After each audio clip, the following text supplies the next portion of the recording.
What up, folks? It's your boy Trails, and we're back with another one. And we got a quick update on a situation that I want to bring to your awareness to show you that Keith Ellison is not doing his job in Minnesota. What situation? Minneapolis City Councilor's wife, nonprofit tied to a Feeding Our Future scam. And we got an article coming out 8 hours ago today, which is November 13th, 2024. And another article from 2 years ago about the same situation.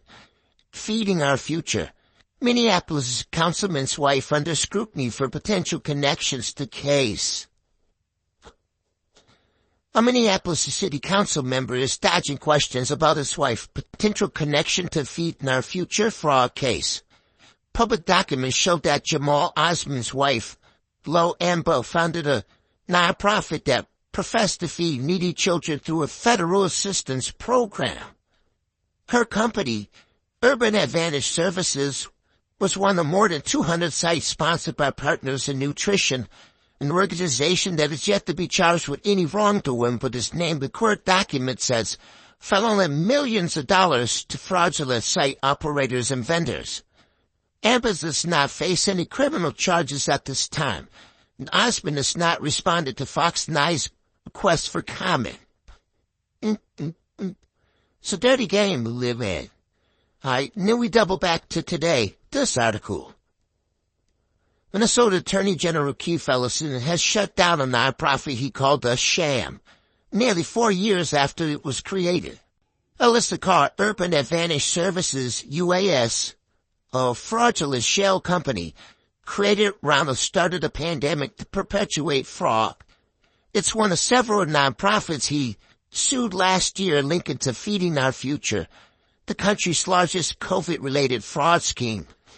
In complaint documents, alleges UAS was started by Lo Amber to distribute meals in accordance with funding provided by the U.S. Department of Agriculture's Child Nutrition Program in November 2020. Amber is married to Minneapolis City Councilor Jamal Osman. The two of them are not facing any charges of wrongdoing. Ellison wrote UAS racked up several violations, and that it never registered as a charitable organization or filed tax forms, abandoned its register office address, and ceased operations in January 2022. They didn't keep proper records, they didn't file tax returns, and it's been documented that this nonprofit took $461,000 out of these programs, and there has never been any financial accounting to where the money went. Said Bill Glenn. Glenn is fellow with the Center of the American Experiment, a conservative public policy organization that has covered the food charity for years.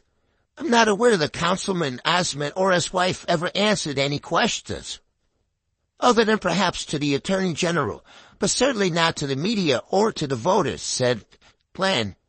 Ellison UAS participation in a broader scam called Feeding Our Future can be deferred due to the timing of its incorporation and lack of legitimate nonprofit activities. He also said UAS has strong ties to other organizations whose officers and directors were indicted in that case. The $250 million scheme exploited a federally funded child nutrition program during the pandemic. The U.S. Attorney has since indicted 70 people, nearly 30 of which have pleaded guilty or have been found guilty in court. More trials are expected to start next year in February. Minnesota has been making headlines for all the wrong reasons because of this scandal, said Glenn. The decision to dissolve UAS was announced by Ellison on Friday. Although the agreement was settled in October, neither Osman or Amber returned several voicemails and an email left by Kara Levin. And I wonder why. We got 2 comments with this article. Crazy. It should be a lie. Why aren't they facing any charges? It was fraud. Isn't that illegal? Yes. Oh, come on, Ellison, do your job.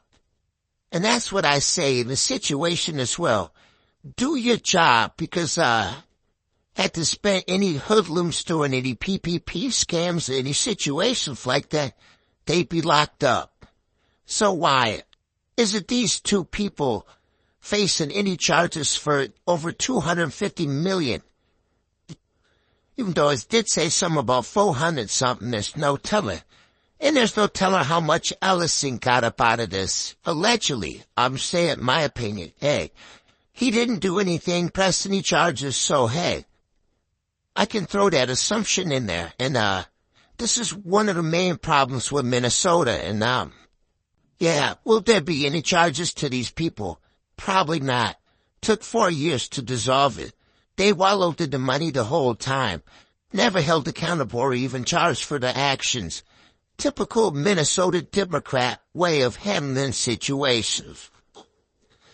And we're out of time for this one, so, like always, make sure you hit that like sub for more deuces. And let me know what you think in the comments. Should they be arrested, held accountable? Is Keith Ellison doing his job?